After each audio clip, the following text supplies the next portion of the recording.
Hello बच्चों, स्वागत है आपका इस प्यारे से परिवार संसार प्रो के लाइव क्लासेज में, जिसमें आज की क्लास में चर्चा करेंगे कक्षा 6 की गणित, जो कि आपका अभ्यास आज होने वाला है दक्षता अभ्यास 7। ठीक है, इसमें मात्र 6 क्वेश्चन दिए गए हैं और 6 क्वेश्चन बहुत बेहतरीन तरीके से हम लोग सॉल्व करेंगे। ठीक, तो चलिए शुरू करते हैं।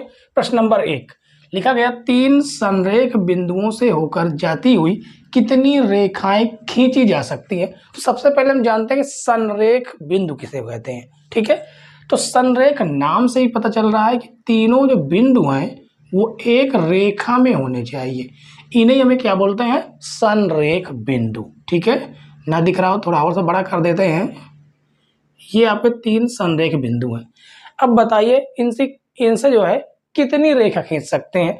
तो इससे जो है मात्र आप एक ही रेखा खींच सकते हैं। ठीक है, तो उत्तर में आपको लिख देना है एक रेखा। ठीक है, यही आपका आंसर हो जाएगा।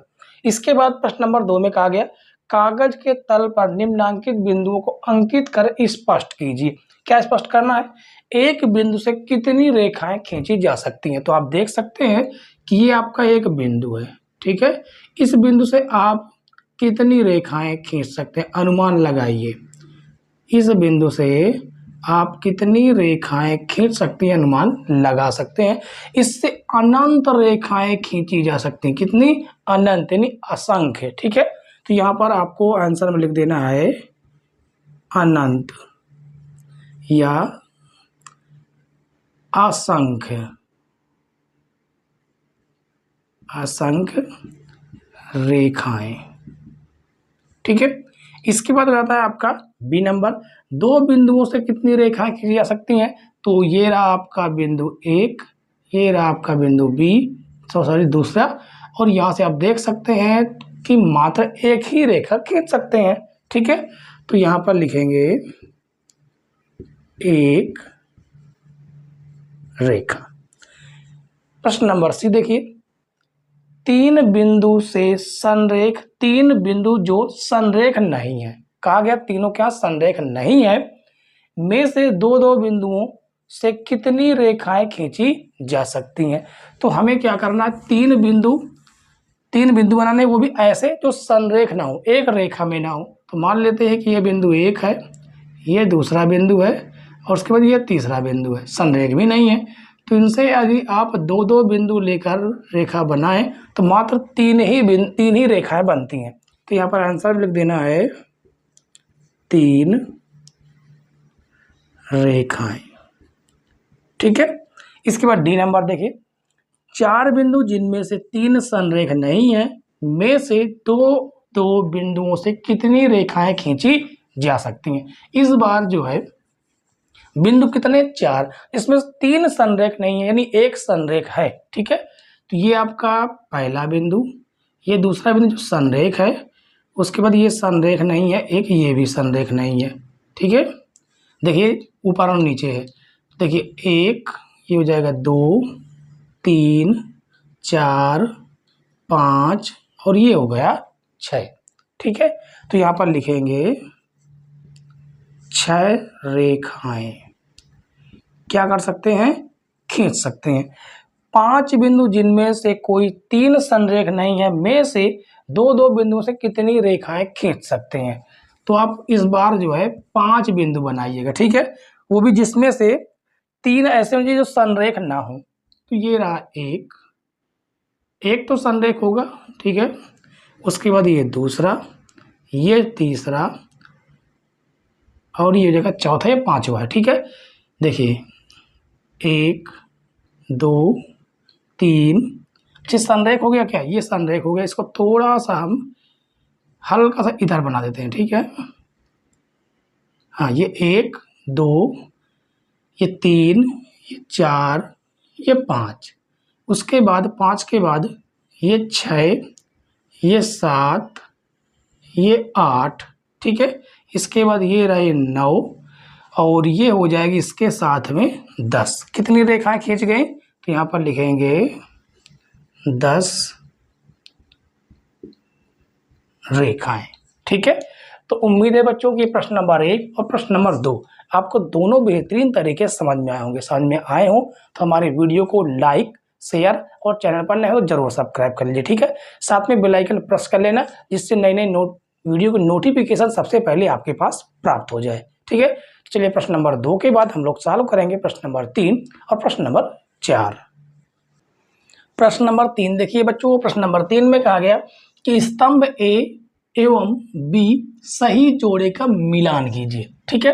ये आपका स्तंभ ए है और ये आपका स्तंभ बी है। तो यहाँ पर लिखा गया किरण। अब किरण को हम लोग कैसे प्रदर्शित करते हैं, आपको पता है कि किरण एक तरफ चलती है, किधर, एक दिशा में।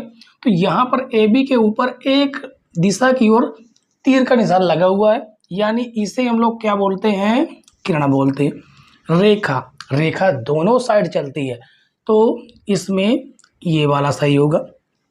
रेखाखंड एक सीधी मात्र छोटी सी लाइन होती है जिसकी नाप होती है, यानी जिसकी माप से हम माप सकते हैं, तो आपका ये हो जाएगा। अब बंद आकृति, बंद आकृति ए बी ए, यानी ये वाला आपका हो जाएगा, ठीक है। इसके बाद चौथे प्रश्न में कहा गया किसी तल पर स्थित एक रेखा में कितने बिंदु हो सकते हैं। एक रेखा, जैसे मान लीजिए ये एक रेखा ही है, ये इधर भी जाएगी, इधर भी, या इधर अनंत तक जाएगी, इधर अनंत तक जाएगी। अब इसमें कितने बिंदु हो सकते हैं, इसमें कितने बिंदु हो सकते हैं, आगे भी बढ़ेगी, इधर भी बढ़ेगी, यानी इसमें आंसर में लिखेंगे असंख्य, असंख्य बिंदु हो सकते हैं, ठीक है। तो ये प्रश्न आपको समझ में आया कि नहीं आया, कमेंट्स करके जरूर बताइएगा, ठीक है। तो चलिए प्रश्न नंबर 3 और 4 के बाद फाइनल हम लोग सॉल्व करेंगे प्रश्न नंबर 5। प्रश्न नंबर 5 देखिए बच्चों, प्रश्न नंबर 5 बहुत बेहतरीन प्रश्न है। इसमें कहा गया 5 नंबर प्रश्न में एक आकृति आपको दी गई है, ठीक है, और कहा गया है कि दी गई आकृति में रेखाओं के नाम लिखिए। इस प्रकार के आपको जो है 5 प्रश्न दिए गए हैं, ठीक है। एक एक करके हम लोग सॉल्व करेंगे। पहला, दी गई आकृति में रेखाओं के नाम लिखिए। तो आप देख रहे हैं कि यह रेखा है ए बी, ठीक है, तो यहाँ पर लिखेंगे ए बी।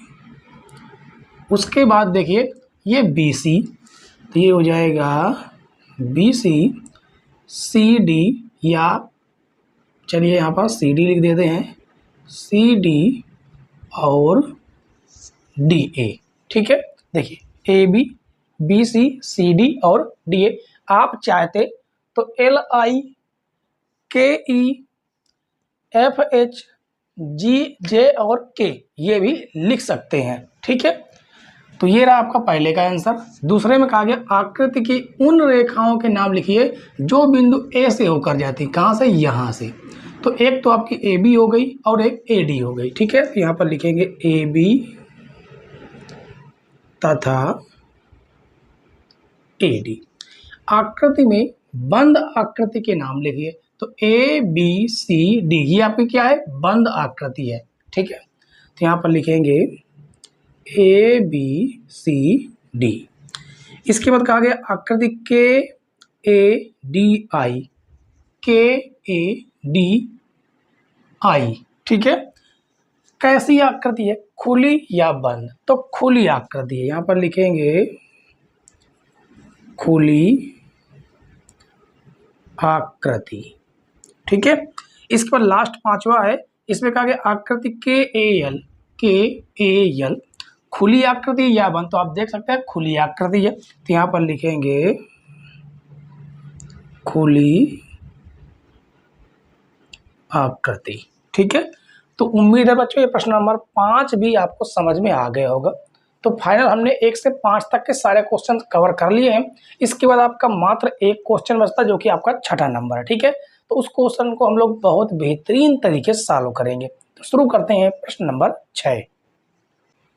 प्रश्न नंबर 6 देखिए बच्चों, प्रश्न नंबर थोड़ा सा बड़ा क्वेश्चन है, ठीक है। आकृति भी बेस्ट है और प्रश्न भी बेस्ट है, ठीक है। इसमें 3 प्रश्न दिए गए, जबकि हम पहले प्रश्न का आंसर करेंगे, उसके बाद अन्य 2 प्रश्नों का उत्तर करेंगे, ठीक है। तो चलिए यहाँ पर लिखा गया है प्रश्न नंबर 6 में कि निम्नांकित आकृति में एक बिंदुगामी रेखाएं और उनके संगमन बिंदु लिखिए। ठीक है, पहला नंबर है पार्श्व आकृति में एक बिंदुगामी रेखाएं और उनके संगमन बिंदु लिखिए।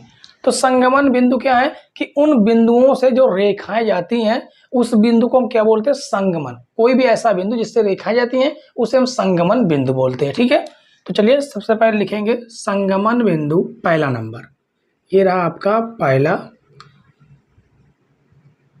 क्या है, संगमन बिंदु ए। ठीक है, क्या लिखना है, इनकी एक बिंदुगामी रेखा है ए, लिखेंगे इसकी बिंदुगामी रेखाएं, बिंदुगामी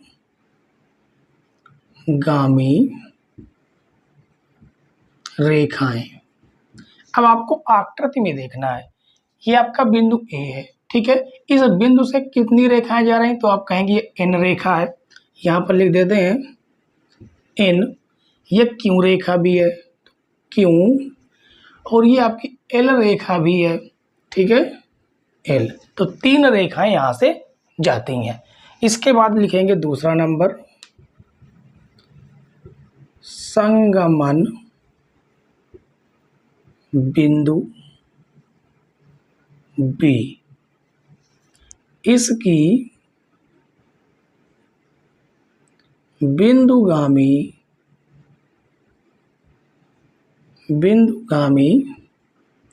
रेखाएं, किसकी, बी की। तो बी से देखिए ढेर सारी रेखाएं जा रही हैं। एक तो ये आपकी टी जा रही है तो ये हो जाएगी टी। ठीक है, एक ये आपकी पी जा रही है तो ये हो जाएगी पी। उसके बाद एक ये एम जा रही है तो ये हो जाएगा एम, और यहाँ से एक ये क्यू जा रही है।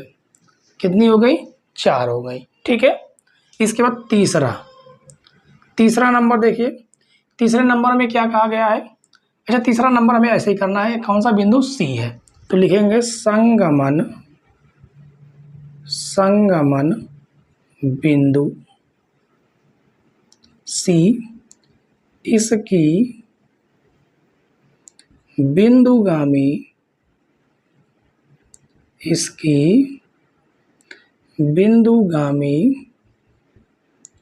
रेखाएं। तो सी की बिंदुगामी 2 ही है, एक तो आपकी ये जा रही है एन और दूसरी ये टी है। ठीक है, ये हो जाएगी टी।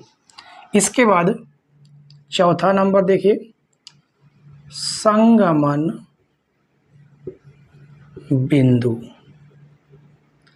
इस बार हो जाएगा आपका कौन सा, डी हो जाएगा, डी हो जाएगा डी। तो लिखेंगे इसकी बिंदुगामी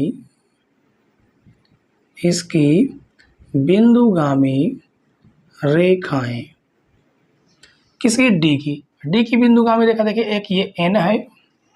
ठीक है, और यहाँ से एक एम जा रही है, एक एन हो गई और एक एम हो गई। ठीक है, और 5वां नंबर डी के बाद आपका ई आ जाता है तो लिखेंगे संगमन बिंदु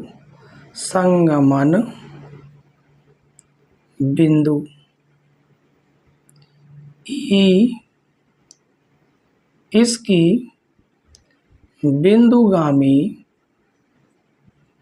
रेखाएं,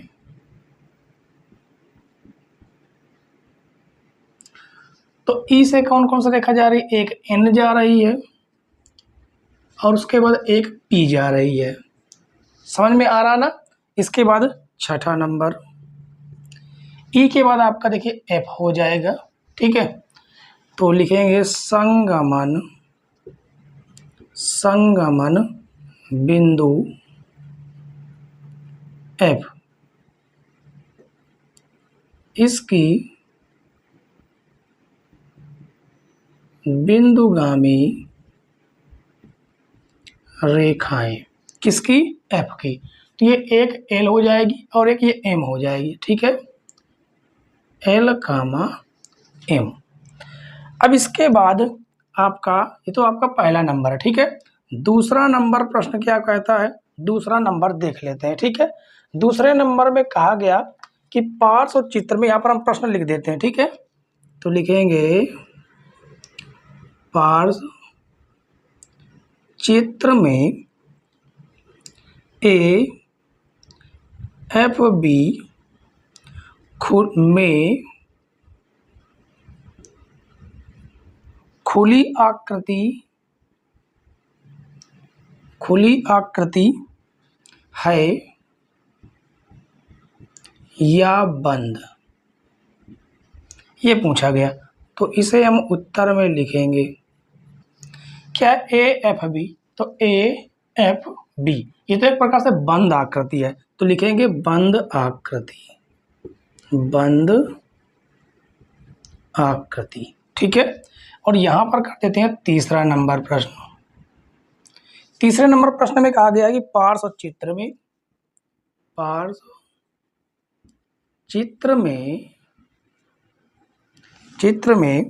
एफ डी ई पी कैसा क्षेत्र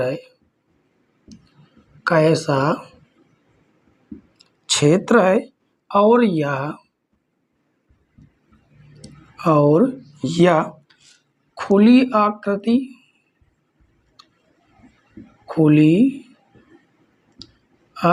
है या बंद। ठीक है, तो उत्तर में देखिए कहाँ पर एफ डी ई पी, तो एफ ये रहा एफ, ये रहा डी, ये रहा ई और ये रहा पी। तो ये कैसा क्षेत्र है, आप देख सकते हैं कि खुला क्षेत्र है। ठीक है, खुला क्षेत्र है, खुली आकृति है, तो यहाँ पर लिखेंगे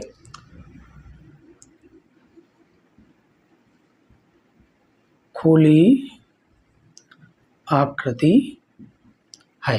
ठीक है, तो उम्मीद है बच्चों कि ये जो प्रश्न था ये आपको समझ में आ गया होगा। ठीक है, और इसके बाद जो है ये चैप्टर जो था आपका एक प्रकार से क्या था, दक्षता अभ्यास था। इसके बाद जो आपका शुरू होगा कोण, चैप्टर का नाम क्या है, कोण है, और चैप्टर आपका अभ्यास 8 है। ठीक है, इकाई आपका 8 है। बहुत बेस्ट क्वेश्चन है बच्चों। ये जो प्रश्न जो पाठ है कोण, ये आपको कक्षा 6 में तो काम आएगा ही आएगा, कक्षा 7 में, 8 में, यहाँ तक कि 9 और 10 में भी काम आने वाला है। ठीक है, तो आगे आने वाले चैप्टर को आप लोग जरूर पढ़िएगा। तब तक के लिए बाय बाय, टाटा।